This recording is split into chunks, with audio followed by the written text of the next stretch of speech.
Hi everyone, thanks for coming or for coming back. My name is Jillian, also known as Jillian Jigs, and today we're doing something a little different. So instead of giving you a recipe today, I thought I'd give you a few little tips and tricks you might want to use if you ever plan on painting a sugar cookie. So what I did this morning is I made a Bob Ross painting on a sugar cookie. So just using royal icing and some paintbrushes, I decided I wanted to make a Bob Ross, but I wanted to be able to eat it. So a few tricks that I wanted to give you. First off, for your cookie canvas, what you want to do to prepare it is the night before you're going to go ahead and after your cookie's baked, you're going to make a nice thin coat of royal icing on the cookie and let it dry completely overnight until you can paint over top of it without it smushing around at all. And this does two things.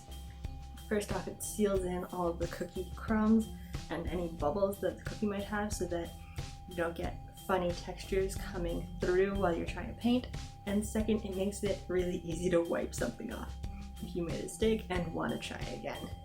And quick note, I am putting the cookie and the icing recipe down below. I'm not going to do a tutorial because it's just a cookie and I think you can figure it out. I will put like steps though, so don't worry. And next up, the thing that I found to be really helpful was that you really don't want to use a big brush. I really thought that if I used a big brush, it would take half the time and I could do it really fast and it'd be nice and easy. But that was not true. You want to use a smaller brush as possible, I think, because icing, it's a lot less smooth in comparison to paint, so it's a lot harder to manipulate and move around. So you want to use a smaller brush so that you can have more control. Now, the last thing I think is that you want to use rather thin paint. You don't want to make it like comparable to an oil paint. You want to make it thinner rather than thick, except for if you're using a color for highlights. So for mine, I had snow, so I used white royal icing, so that was the only one that I kept thick, because if you've ever watched a Bob Ross video, you'll notice that he tells you to work from thick to thin, but if you've ever made a cookie with royal icing, you'll know that you want to go from thin to thick. So make your paints really thin, except for anything that is a highlight or anything that's going on last. It can be thicker. And I think that is it. I think that's everything. This video that I used was Wintertime Blues, and I'll leave a link to the video below so that you can watch along with his if you don't want to watch mine. But also mine's coming up. I'm going to fast forward it just a little bit, or I'm going to speed it up just a little bit so it doesn't take you as long to watch, but go ahead and slow it down and watch it in real time if you like. And that is it. Thank you for coming and enjoy!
Okay, that is it. That is my cookie. I hope you liked the video, and I'll see you next time.